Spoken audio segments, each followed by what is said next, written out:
Hi.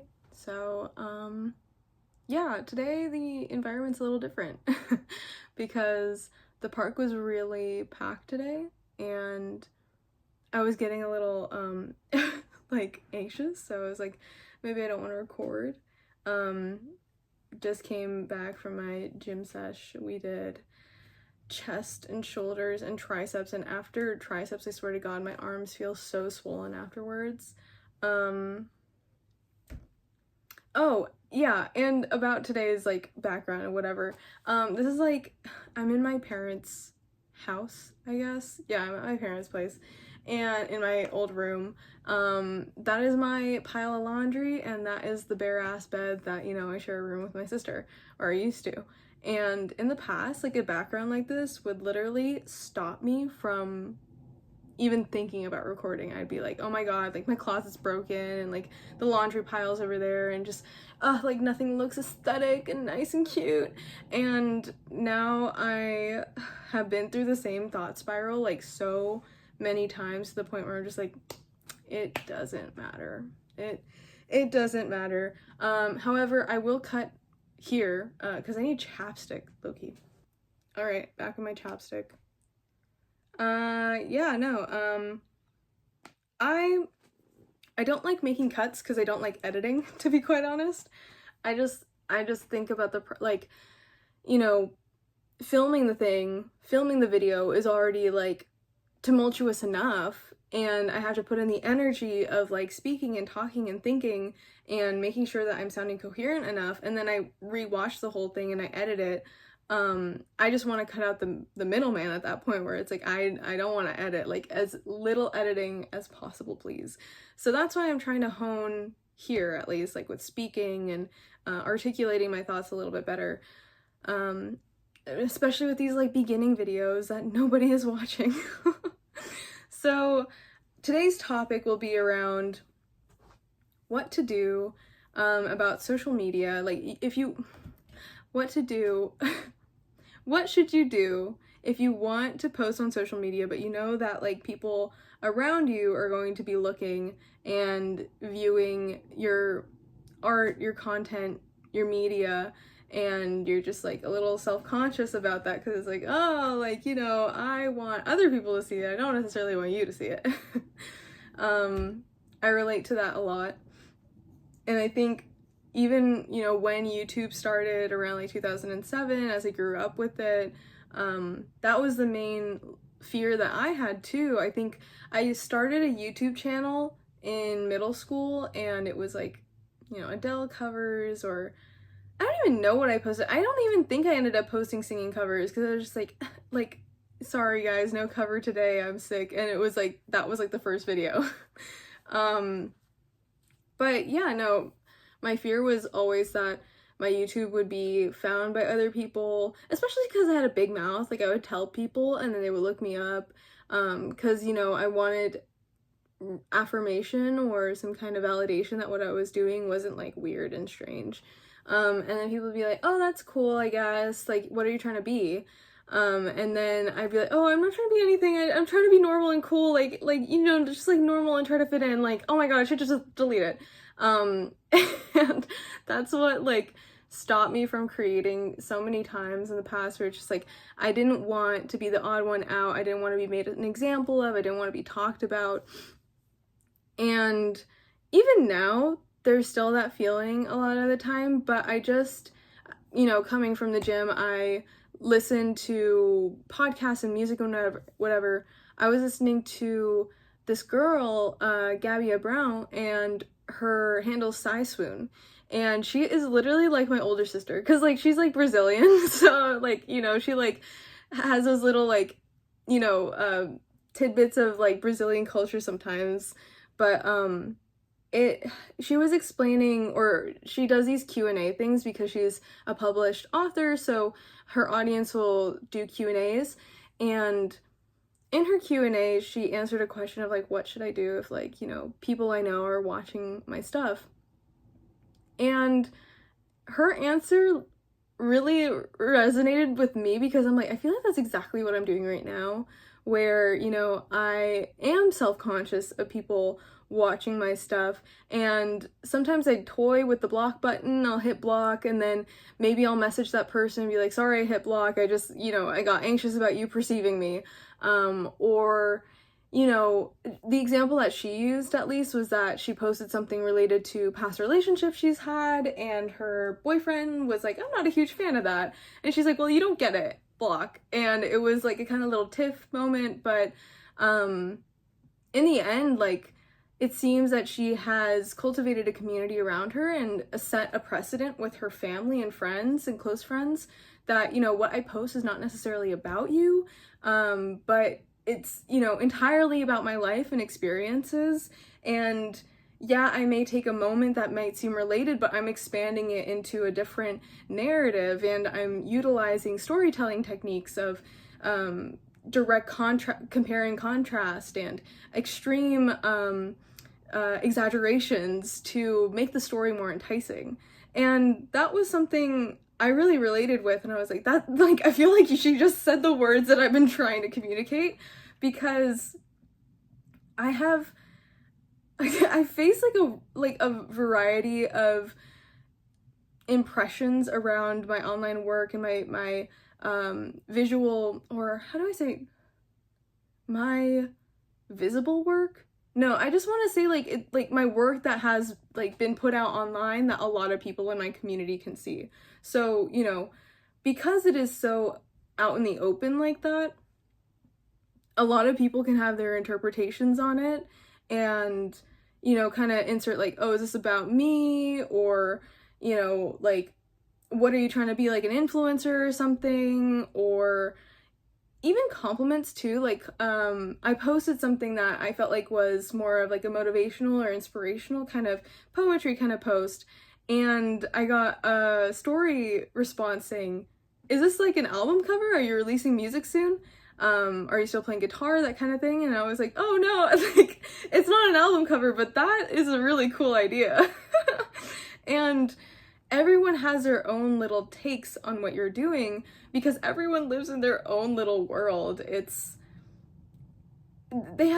Everyone has like their own microcosm, their own little universes that they're so enveloped into.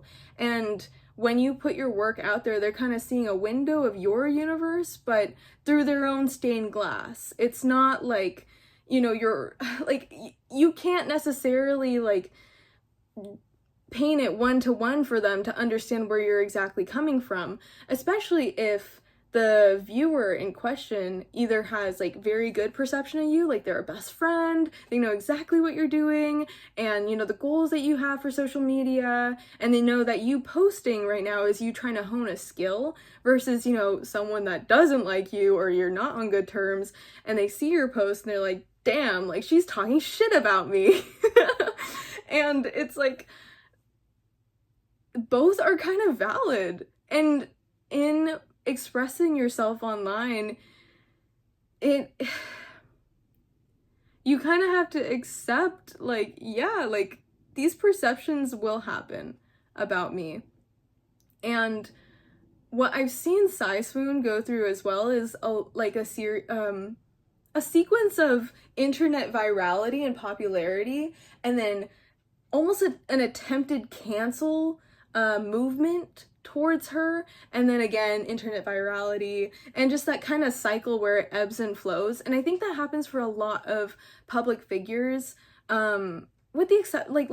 with the exception of like really heinous crimes and bad things. If there is a kind of scandal that happens,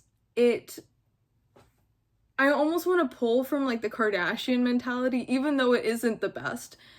I mean, depends on what you consider the best. Like, even though it isn't, I think everyone's end goal to sharing themselves is to like generate a very positive response, but that's not always going to happen. I feel like the Kardashians have a more realistic stance on it, where it's like, even bad attention's good attention, because you can transform the eyes on you into a narrative, a story that you want to tell instead. And I feel that. I don't think I've had it enough on a grand, like that kind of Kardashian level grand scale, where I'm able to take a mass amount of people's perceptions of me and like turn it into, oh, buy my lip kit or something. Like I've not experienced that, but it is possible. You see it happen. And I kind of want to answer the question too, because I think I'm offering like a lot of like examples of what to do, which is part of answering the question, right? Like, oh, what should you do if, you know, you're posting online and you're like a little self-conscious of people seeing it? I guess the short answer is don't be, especially if this is something that you want to continue. But even in days where it's like, I don't know if I'm cut out for this, like I don't know if I can handle everyone's perception of me. And I've had episodes, okay, maybe not episodes, but I've had moments where it's like I do go on a mass blocking spree because I just can't handle the expectation people have of me, where it's like, this certain person expects me to post super negatively, and I almost feel like I want to double down on that. And then I'm suddenly catering all my posts towards that person. Oh, this is a good one. So the idea of who you're posting for, right? Let's take this question, right? What should I do if I'm posting and I'm like self-conscious of what other people think of me, especially if it's friends and family? Who are you posting for then? Are you posting for yourself? And sometimes that's a hard thing to do. It's hard to post for yourself because you are your worst critic sometimes. Or are you posting for your crush?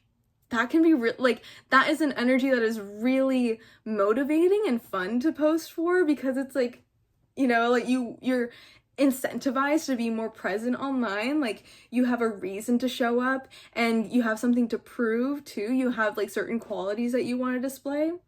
Are you posting for an enemy? And if that case is the same thing, I feel like with love and hate, there is the attention energy where it's like, it doesn't matter if you love or hate someone. In the end, you still care about them. You're still devoting attention, time, mental capacity to them, regardless if you're, you know, building them up in your head and you're like, oh, like they're so amazing and I love how they like talk to me and how we joke together, versus like hating them where it's like, I hate the way they dress and how they act and like all these, you know, different qualities of like commenting on all these different qualities on them. Are you posting for your family? Where it's like you feel the need to censor yourself because, you know, you don't want to be so risque and you're like, oh, my mom's watching this, like that's a little much. But even in Sai Swoon's like podcast, she's saying I'm nowhere near the land of OnlyFans. And even for creators like that, where they are posting that more risque, explicit content, their target audience isn't their family. And so you, in this process of being aware of who's watching my stuff and what perceptions and interpretations they may have, it's up to you to decide, like, okay, I'm aware that everyone here, like, we're all joined here because we have an opinion on my work, right? You have to make the decision of solidifying, this is what I'm posting about and this is who it's for. And ideally, at least, you know, currently where I'm at in posting, the best place to post from is either for yourself, where you're making yourself proud and you're validating yourself and your dreams, and, you know, you're posting and you're talking about topics, or you're making art, or you're making content like vlogs even, and you're like, you know what, in the end I want to be a travel vlogger, so this travel vlog about my trip to the Golden Gate Bridge, right? Like, that's a step in the right direction, like, to me, where I'm thinking I need to go from here, right? So that is the more affirming and generative place that you can post from. And another audience that you can post for is for your target audience, right? So you can post for the goal, the image you have in mind, the identity that you want to work for, but you can also post for the people that you want to reach in the end. And when I posted my poetry post, or when I post like singing covers even, let's do singing covers. When I post singing covers, I am trying to reach other beginning musicians and people that are still early on in their music careers, because I want to meet more people like me. And that is who I'm posting for when I make those covers. And that is something that fuels me. So it's like, you know, I don't need to show up perfect, because I'm not trying to impress a record label here. I'm not trying to, you know, put on a show for millions of people to build me up and tear me down. I am just trying to find my people. And that is, you know, the more nourishing, kind of beneficial side of social media that I've noticed, where it's like you can learn a lot about yourself, and you can also find the people that you're looking for, that you desperately, maybe not desperately, but in my case, desperately want to introduce into your communities, so that you can affirm these dreams of yours. You can build these dreams of yours. You can live towards that life that you're hoping to be in one day. So yeah, not hopefully. That is my answer for that question. What should I do if I'm posting online and I'm like self-conscious about people I know watching it? This is kind of the assortment of opinions I've collected around that. And from this place, I'm going to be practicing what I preach. And I'll get back to you on how that goes. But so far, I hope this helps. And until next time, bye!